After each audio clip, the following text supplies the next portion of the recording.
여러분, 달빛 야담에 오신 걸 환영합니다. 구독과 좋아요 눌러주세요. 오늘의 야담 시작합니다.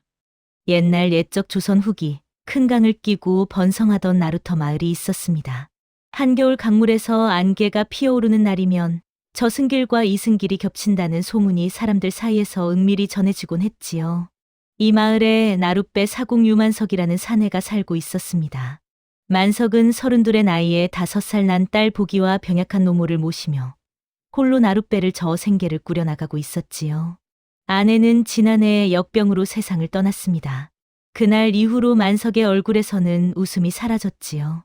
그래도 손님이 보기에게 떡 한 조각만 쥐어줘도 눈시울이 붉어지는 속 깊은 사내였습니다. 만석은 오늘도 새벽부터 강을 건너며 언젠가 이 가난에서 벗어날 날이 올까 생각했습니다. 허나 아무리 부지런히 노를 저어도 빚은 늘어만 가고 노모의 약값조차 마련하기 버거운 날들이 계속되었지요. 그러던 어느 칠흑 같은 겨울밤이었습니다. 강 안개가 유난히 짙게 깔린 날이었지요. 만석은 마지막 손님을 태우고 강을 건너고 있었습니다. 그런데 갑자기 물결이 거꾸로 흘러가는 듯 이상한 기운이 돌기 시작했습니다. 만석은 심한 어지러움을 느끼며 그대로 배 위에 쓰러지고 말았지요. 정신을 차리니 만석은 강물 위를 걷고 있었습니다. 자신의 발 아래로 물이 흐르는데도 몸이 가라앉지 않았지요. 앞을 보니 흰 저고리와 검은 치마를 입은 여인이 서 있었습니다. 여인의 피부는 창백하고 눈빛은 얼음처럼 차가웠지요. 유만석, 따라오너라. 여인은 한마디만 남기고 강 안개 속으로 걸음을 옮겼습니다. 만석은 떨리는 목소리로 물었습니다. 소인은 아직 32에 불과하온데 어찌 저승길을 걷는 것이옵니까? 여인은 손에 든 장부를 펼쳐 이름을 더듬다가 눈살을 찌푸렸습니다. 이상하도다. 오늘 데려오라 하신 유만석은 나이 70에 양반과 사람이라 적혀 있는데 강 위를 걷던 저승사자는 그제야 자신이 동명이인을 잘못 데려왔음을 깨달았지요. 내 300년 사자질에 이런 실수는 처음이로구나. 여인은 깊은 한숨을 쉬었습니다.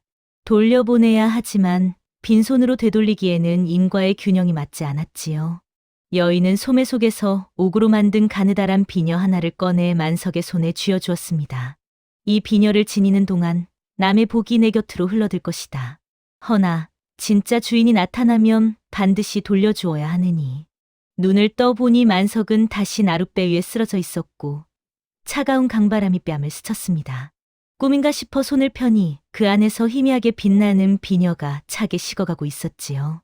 그날 밤 집으로 돌아온 만석을 노무와 보기는 울며 끌어안았습니다. 만석은 알 수 없는 확신을 느꼈지요. 이제부턴 모든 것이 달라질 것이라는 예감이었습니다. 다음 날 새벽 강에 떠내려온 짐꾸러미 하나가 만석의 배에 걸렸습니다. 건져 올려보니 그 안에는 값비싼 비단이 가득 들어 있었지요. 만석은 주인을 찾으려 애썼으나 끝내 나타나지 않았습니다. 나루터 이정이 말했습니다. 하늘이 자네에게 준 거라 생각하게. 만석은 그 비단을 팔아 튼튼한 새 나룻배와 작은 방 한 칸을 장만했습니다. 신기하게도 복비녀를 쥐고 있을 때마다 이상하게 일이 잘 풀렸지요. 만석은 갑자기 들어온 재물을 허투루 쓰지 않았습니다. 나룻배를 더 튼튼히 만들고 강을 건너는 노인과 아이들은 공짜로 태워주기도 했지요. 사람들은 만석을 복받은 사공이라 부르며 그에게 점점 더 많은 일을 맡겼습니다. 만석의 손에 닿는 일마다 술술 풀렸고 밭을 일구면 남들보다 2배는 풍년이 들었지요. 그러던 어느 봄날이었습니다. 비를 피해 한 여인이 나루터에 나타났습니다. 허름한 갓과 도롱이를 쓴 채 보따리를 이고 있었지요. 허나 앉아있는 꼿꼿한 자세와 말투에서 범상치 않은 기품이 묻어났습니다. 그녀의 배는 제법 불러 있었지요. 소인은 떠돌이 상인 소월이라 하옵니다. 이 강만 무사히 건너면 되옵는데. 만석은 소월을 배에 태웠습니다. 강 한가운데쯤 왔을 때였습니다. 갑자기 회오리 바람이 불어 배가 심하게 기울었지요. 소월은 균형을 잃고 강물로 떨어졌습니다. 만석이 정신없이 달려들어 간신히 그녀를 끌어올렸습니다. 그 순간 만석의 허리춤에 꽂아두었던 복비녀가 한 번 번뜩 빛을 내뿜었지요. 비녀가 강물 속으로 잠깐 사라졌다가 다시 나타나는 것이 보였습니다. 마치 지금 이 여인의 목숨에 복이 붙잡힌 듯한 느낌이 만석의 가슴을 스쳤지요. 며칠 동안 소월은 만석네 방에서 몸을 추스렀습니다. 노모와 보기는 그녀를 정성껏 보살폈지요. 만석은 이상하게도 소월 곁에 있으면 복비녀가 더 따뜻해지는 것을 느꼈습니다. 밤에 혼자 비녀를 바라보다가 저승사자의 말을 떠올렸지요. 진짜 주인이 나타나면 몸에서 그 기운이 날 것이다. 만석의 가슴이 두근거리기 시작했습니다. 며칠 후 소월은 만석에게 자신의 사연을 털어놓았습니다. 소인은 본래 기녀 출신이옵니다. 허나 어렵게 몸을 팔지 않고도 살기를 찾으려 상단에 붙어 장사를 배웠지요. 소월의 목소리는 떨렸습니다. 그러나 서방이라 믿었던 사내가 급작스레 세상을 떠나 배 속에 아이만 남은 몸이 되었사옵니다. 소월은 손으로 불러온 배를 어루만지며 말을 이었습니다. 사내아이면 이름을 복이라 하고 싶사옵니다. 제가 누리지 못한 복이라도 그 아이는 누리게 하고 싶어서요. 그 말을 듣는 순간 만석의 손에서 복비녀가 미약하게 떨렸습니다. 만석은 속으로 생각했습니다. 혹시 이 여인의 아이가 그 복의 진짜 주인이 아닐까? 지금까지 모은 논밭, 곡식, 복이의 미래, 복비녀를 돌려주면 이 모든 것이 사라지는 것은 아닐까? 만석은 소월에게 비녀 이야기를 차마 꺼내지 못했습니다. 속에서 검은 욕심과 양심이 맞부딪혔지요. 밤이 깊어갈수록 만석의 마음도 어두워져 갔습니다. 그날 밤 만석은 꿈을 꾸었습니다. 강 위에 다시 흰 옷의 저승사자가 서 있었고 그 곁에 벌써 자란 보기가 서 있었지요. 저승사자는 차가운 목소리로 말했습니다. 남의 복을 빌려 쓰는 자는 제 자식의 복을 깎아먹는 법. 너의 선택이 내 자식의 강물 바닥을 정할 것이니. 꿈속에서 보기가 강물에 빠져 손을 내밀었습니다. 허나 만석의 손에는 복비녀가 들려 있어 차마 손을 뻗지 못했지요. 만석은 식은땀을 흘리며 잠에서 깨어났습니다. 며칠 후 나루터에서 끔찍한 일이 벌어졌습니다.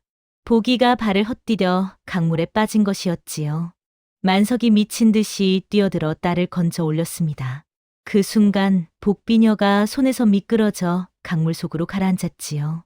그럼에도 보기는 기적처럼 멀쩡했습니다. 만석은 그제야 깨달았습니다. 복비녀가 있어서 딸을 구한 게 아니라 딸을 구하려 한 마음이 자신을 살렸다는 것을 말이지요. 진짜 복은 비녀가 아니라 사랑하는 이를 지키려는 마음에 있었던 것입니다. 그날 밤 강가에 홀로 앉아 있던 만석 앞에 저승사자가 다시 모습을 드러냈습니다. 비녀는 이미 내 손을 떠났다. 허나 아직 복의 끈은 이 강 어딘가에 남아있구나. 저승사자는 만석에게 마지막 선택을 맡겼습니다. 저 비녀의 복줄을 끊어 너와 내 피부치에게만 남게 할 것이냐. 아니면 새로 태어날 아이에게 돌려보낼 것이냐.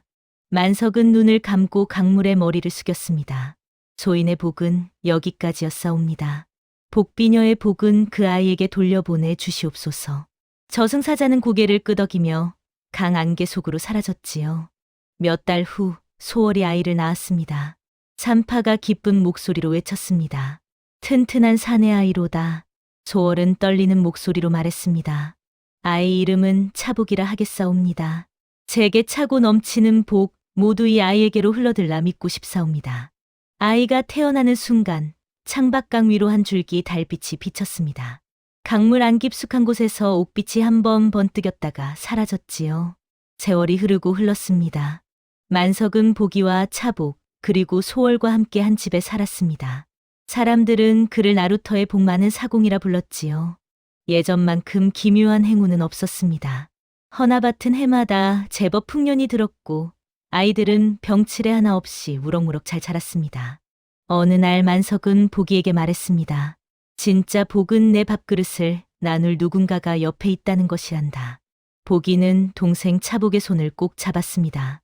피는 섞이지 않았으나 둘의 웃음은 그 어떤 형제보다 닮아 있었지요. 세월이 더욱 흘러 흰머리가 성성한 만석은 여전히 나룻배를 저었습니다. 안개 짙은 날이면 아이들이 물었습니다.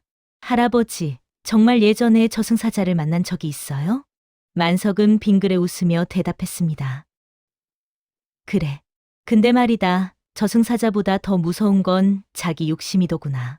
그렇게 강물에서 잘못 데려갔다가 복비녀를 빌려주었던 저승사자와 그 복을 진짜 주인에게 돌려준 사공의 이야기는 나루터마다 전해 내려오는 야담이 되었습니다.